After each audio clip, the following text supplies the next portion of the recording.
Today, we will call our class, Where is the Garden of Eden? We move today to the study of Noah's second commandment, adultery. It is presented as it presented in the story of the Garden of Eden. Adultery is presented in the story of Garden of Eden. Although the story is written in our book as chapter 2 to 4 separate chapters, in a Torah scroll, it is written as a continuation of chapter 1, complementing the story of the creation of Adam on the sixth day. So it just continues what chapter 1 says, exactly where it ends. And it is well known, the story of Eden tells us how Adam and Eve received the knowledge of what? Good and evil. Usually in a book it says, in your book it says good and bad. They miss the point. It's the fruit of good, the tree of knowledge of good and evil. The vocabulary is very important here. We know that the perception of good and evil, we already said, it's always from the perspective of Hashem, Yud-Vav-Kei, the merciful one. Evil, we already said, it's whatever the merciful attribute hates. If she is mercy, you do the opposite, you are evil. You're not just bad, you are evil. In Hashem's eyes, in the whole story in the Bible, almost exclusively, when you see the word evil, a person is evil, is in Hashem's eyes, not in Elohim's eyes. Let's recall that at the end of the sixth day, our day, Elohim will pass a comprehensive judgment on everything that he has done, including Adam, judging whether or not he has become very good. If Adam is deemed very good in Elohim's eyes, Elohim will enter the Sabbath along with Adam and the entire universe. On the other hand, if Adam has failed to be very good in Elohim's eyes, or is deemed very bad in Elohim's eyes, Elohim will terminate, finish our world to nothingness, as he has done to many other universes before, as Rashi says. Now, but to be very good in Elohim's eyes, obviously, Adam would have to abide by his laws, and then he will call righteous. Let's pay attention to the nomenclature. In Elohim's eyes, you are righteous or sinner. If Adam violates Elohim's law, he is a sinner, not evil. But as it is shown in the text, at the end of the sixth day, Adam would also be deemed or assessed by Hashem from her side, from the Sabbath. Now, if Adam meets her expectation, he is very good in her eyes. But if he fails, if he has committed the opposite of what she is all about, if he's indifferent to misery of others, is merciless and uncompassionate and cruel, is called evil in Hashem's eyes. Like the king of Israel, they were evil because they took advantage of the poor and the widows. So how did the perception of YHVH enter Adam's heart and mind? I want to show you the slide that I missed last time. I hope you will see it. You see it here? Yes. Yes. You see the red part is the sixth day. The blue part is a Sabbath. Then horizontal line, they are separated 6 days from the Sabbath. And you see the acronym YHVH entering from the Sabbath to the Friday. As YHVH enter the Sabbath, our day, the red part, she observed very good. See, Adam is there, is born on the sixth day. he has to become very good in both eyes, in the eyes of Elohim on one side, and YHVH in her side. If evil is big, he can cut the line, and she can cut the two attributes to two parts. We said last time. So here is show you the text, how in the text YHVH is an acronym entering the Friday from the Sabbath, and she's judging Adam from her side, Elohim judging Adam from his side. Now let's go back to the story. We want to understand what's all about, how the perception of YHVH enter Adam's heart. It's a very important question.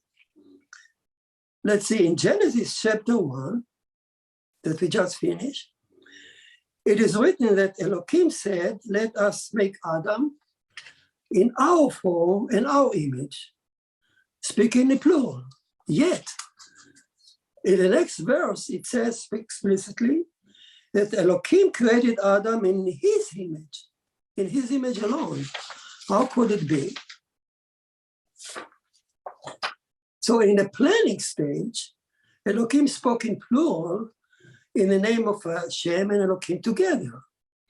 Whereas when Elohim made Adam on the ground, when he finally made him, he made him in his image only.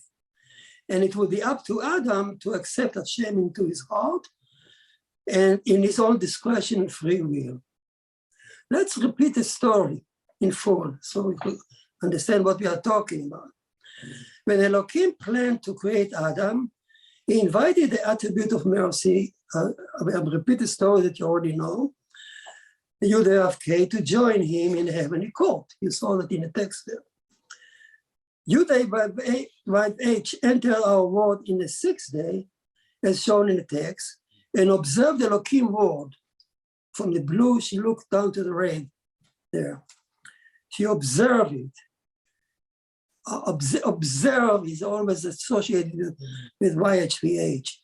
In Abraham, which he was observed Sodom. Observed is a judging in her eye. Like a bride entering a groom home. Here she is like a bride entering the groom home for the first time, assessing whether or not she would feel comfortable in Elohim world, in the red part. She said to him, so to speak, your word, Elohim, is beautiful and smart, full of your wisdom and justice. But how could I rule it when I see no one here who can understand my language, who knows what good and evil are? Cannot separate. He doesn't know what good and what evil is. The spider knows what evil is. The snake, the serpent, but no one. Elohim said to her, so to speak, let us make Adam in our form and our image, and our child Adam would know me, but in his heart I would carve out the room for you to dwell, if he let you in. Elohim would not make Adam merciful by nature, as a reflex, since mercy is none of his Elohim features. But he would make us capable of accepting her in our own free will and discretion. So Hashem obviously agree, YHVH agree, the attribute of mercy agree to that. And as you will soon see in a verse, the two attributes held wing against wing, like two cherub in love, and flew over the 6 days, entire 6 days backward, consolidating them by the oneness and love. You will see it in the verse. It was not unlike a groom, but what have been consolidated by the love. It's like a groom house that gets a new shape and light by the authority and the charm of the new bride entering it. So when she enters it, it's consolidated. That's the song of the Levite. That's exactly the song of the Levite in the temple that sang on Friday, expressing that idea, consolidated the world. You Hashem, consolidated today your world. Hence, as the text says, at the planning stage, Elohim spoke in plural, saying, let us. Whereas when making Adam, Elohim made him in his image only, and expecting Adam to fill the gap and accept Hashem into his heart on his own discretion. Well, hearing that, it seems that there is a problem here. It seems that to fill the gap and accept Hashem is a discretion. So it looked like a person may abide by Elohim law, never rape, never kill, never steal, never bother anyone, and yet he ignores Hashem's expectation of him altogether. Such a person lives in ordinary life, never violate any law, yet he is oblivious to suffering in his own community. He may never contribute any charity above bare minimum. He may never volunteer to help the needed or contribute to welfare. He may buy diamond ring, ignoring the abused children in Africa, Abu Dhabi. He may ignore the suffering of animals by human hand.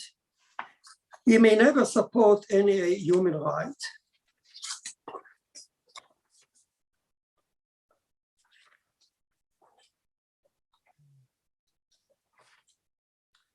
Or worse, such a person may even join evil people to commit mass murder in the name of the state, claiming he's a good citizen. And that person may claim to Hashem, to Elohim, when time comes, when he stand up in heavenly court, he would say, I have abided by your law, Elohim, as you have made me in the chapter 1. I am righteous.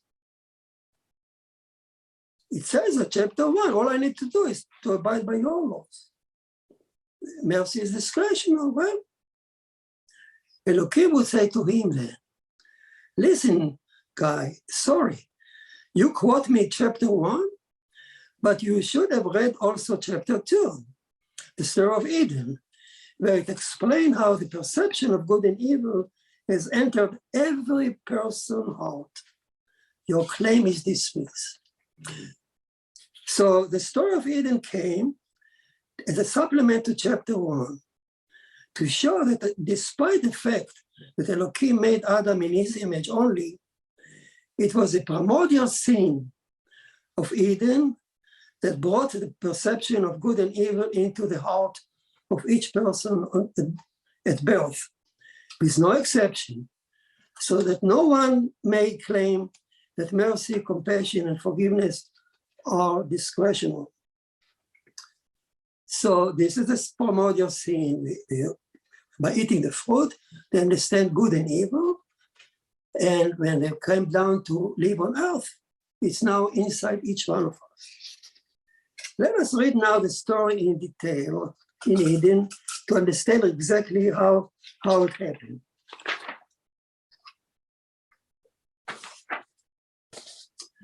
Let's see the introduction to the story of Eden. You can open up the Bible, but I can read it for you. The introduction of the story of Eden, chapter 2, verse 4 says, this, I will read it for you, and pay attention to every word. This is a history of heavens and earth when they were recreated on the day that Hashem Elohim, two attributes together, on the day that Hashem Elohim made earth and heavens in the opposite direction. Chapter 1 is heaven and earth. Here it says earth and heaven again. This is a history of heaven and earth, like chapter 1, when they were recreated on a day that Hashem Elohim made earth and heavens, the opposite direction. The verse continues the story of creating Adam on the 6th day. it says that the two attributes, Hashem, Yud-Heh-Vav-Keh, and Elohim, recreated earth, the earth and heaven in the opposite direction to chapter 1. What does it mean? Let's pay attention to the name first. While in chapter 1, the attributes appear each one by itself, Elohim appears alone 32 times, and Hashem Yud-Heh-Vav-Keh appear once at the end of this chapter. I just show it to you. There's a hidden acronym at the junction between the 6th and the 7th day. So Elohim appear alone by itself 32 times. Elohim only, Hashem Yud-Heh-Vav-Keh only once is a hidden, shy, modest acronym. You need to be learned to see it. Here in the story of Eden, suddenly, the attributes appear the first time ever together and in the open, and together like Hashem Elohim. They write in the text, the full name, side by side.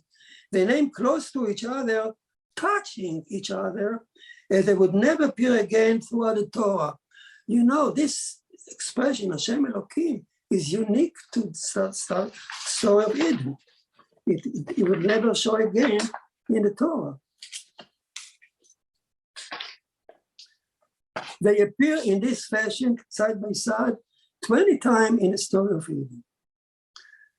Let's note that the attribute would later appear only as Hashem alone or Elohim alone separately. As it is said, for instance, in the Ten Commandments, I am Hashem, your Elohim. The word your separated. The word is, so they never appear glued together, but there's always some word in between them.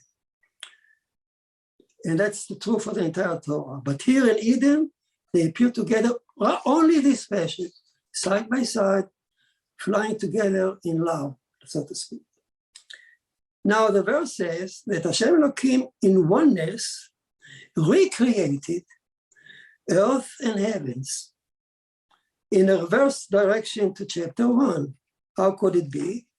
It is as if they flew over the 6th day backward, from the 6th day to the 5th, to the 4th, to the 3rd, back to the beginning, consolidating the world by their oneness. Then it says that Hashem Elohim formed the Garden of Eden. Here we come to the Garden of Eden. On what day was it? On what day was Garden of Eden formed? The verse actually stipulated exactly, precisely. You cannot miss it. It says, you know when the Garden of Eden was formed? When there was no shrub on the field yet on earth. And the grass of the field has not yet grown, no shrub, no grass. For Hashem Elohim has not yet showered rain on earth. There was not even rain. And there was no Adam to till the ground. Only myths went up from the ground and watered the entire face of the world. God. The verse says that the Garden of Eden was formed on a day when there was no shrub, no grass, not even rain, no animal, no Adam. And just myths coming from the ground and watering the dry. So what day could it be? What day there was no grass, no rain, no shrub, no tree, nothing on earth. So about dry land. So the Talmud says, can't give you the answer. About 2,000 years ago, it said, it was the 3rd day before Elohim seeded any life on a dry land. So there was a pause before Elohim seeded any life, the attribute now hovering over the 3rd day, so to speak. Thus, the attribute began their flight backward on the 6th day, prior to the making Adam. You know, for God, going backward is nothing. It's like you do rewind. God is beyond time, beyond anything. For him, going backward and forward is nothing. So the attribute began the flight backward, so to speak, on the 6th day, prior to making Adam, and when they reached the third day, they formed the Garden of Eden there. Now, how is it possible? The key to understand this is the word formed as opposed to create. You don't pay attention to it, but Hasidut pay very much attention to it. There is a difference between to create, to form, and to make. What's the difference?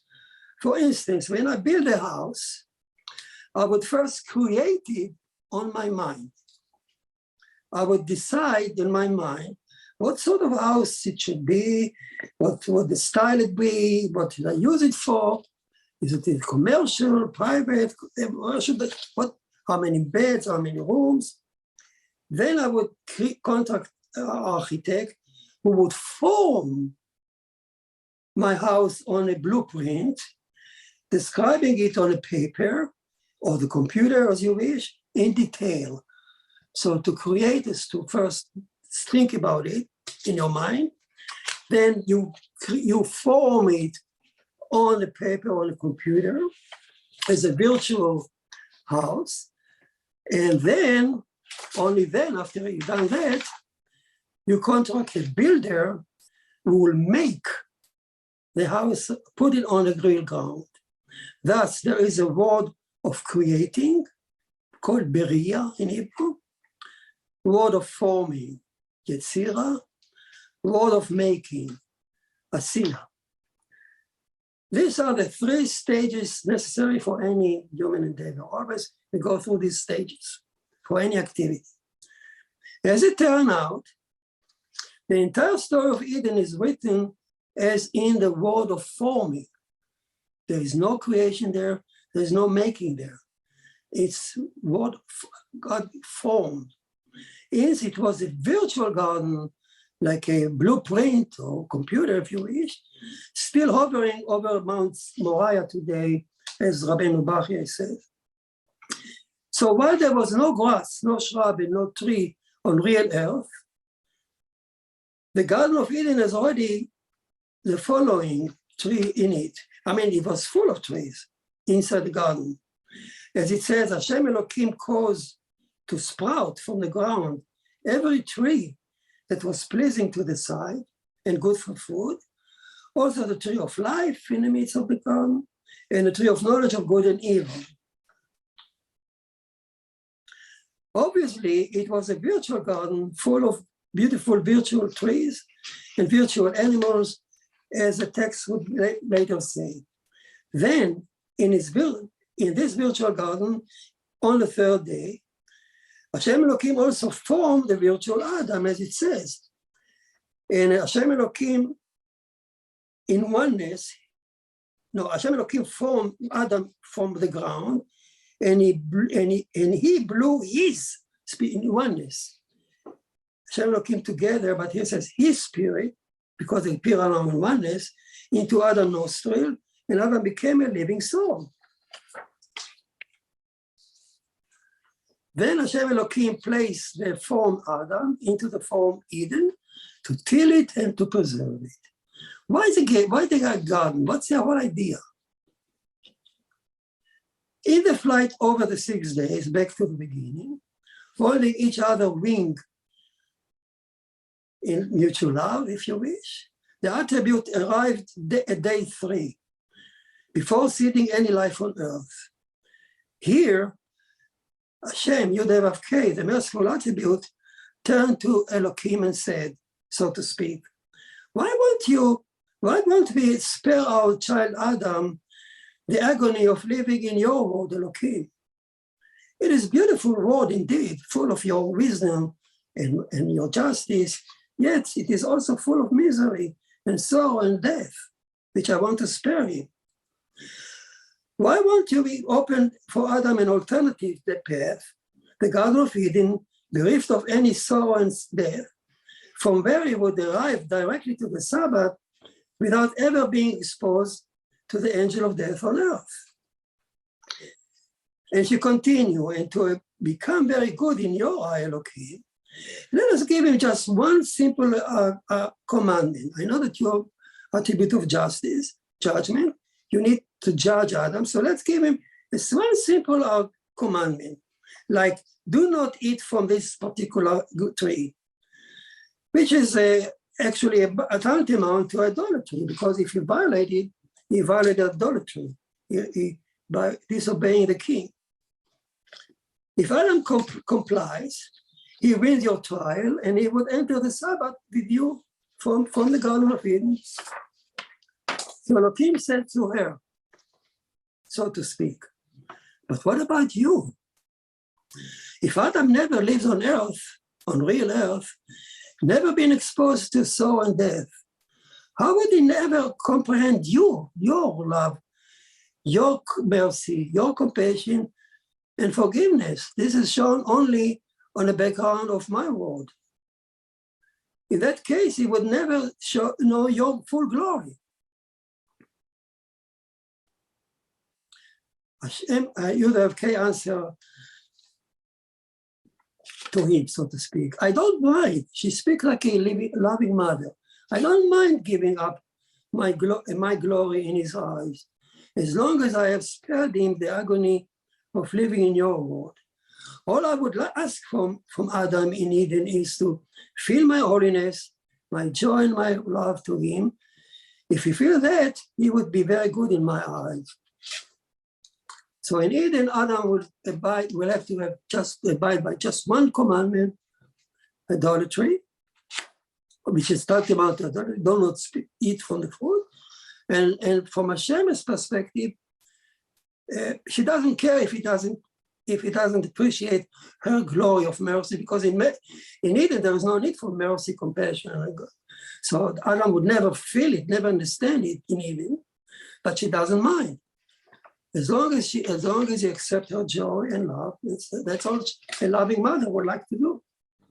Elohim said to her then, but if Adam fails, we will place him back on earth on the 6th day, as I have originally planned, and he would have to withstand our trial from real earth, fully aware of my power and your glory. Hashem agreed, so to speak, and the two attributes form the Garden of Eden, form Adam, and place Adam inside to kill it and keep it, hoping he would withstand a simple trial and enter the Sabbath directly from there.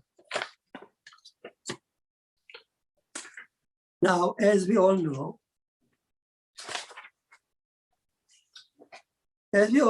Adam and Eve failed their trial in Eden, ate from the forbidden tree of knowledge, good and evil, became of YHVH value of good and evil, and they were driven out of Eden to live on earth. And ever since then, on real earth, no person may claim that he is unaware of Hashem values.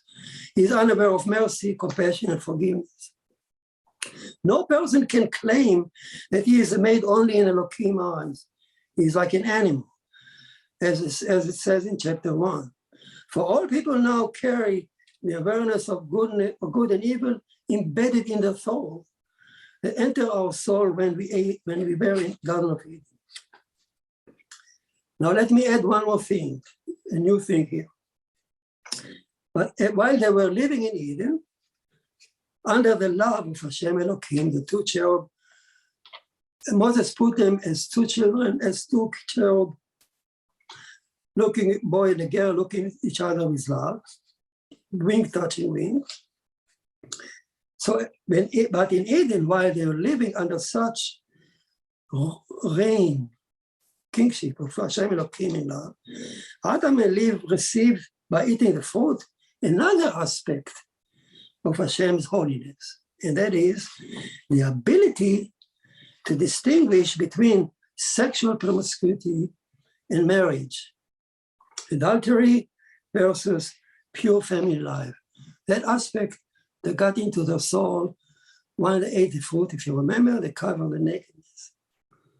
So they became aware of nakedness, became of the possibility of sexual promiscuity, the shame of adultery. So it is in Eden, therefore, that Adam and Eve received the prohibition against adultery, as you will see in the text, as we learn the story in detail. And adultery should be kept in Eden as a second commandment beside idolatry until they arrive at the Sabbath. And on that we will learn and continue learning next week, God willing.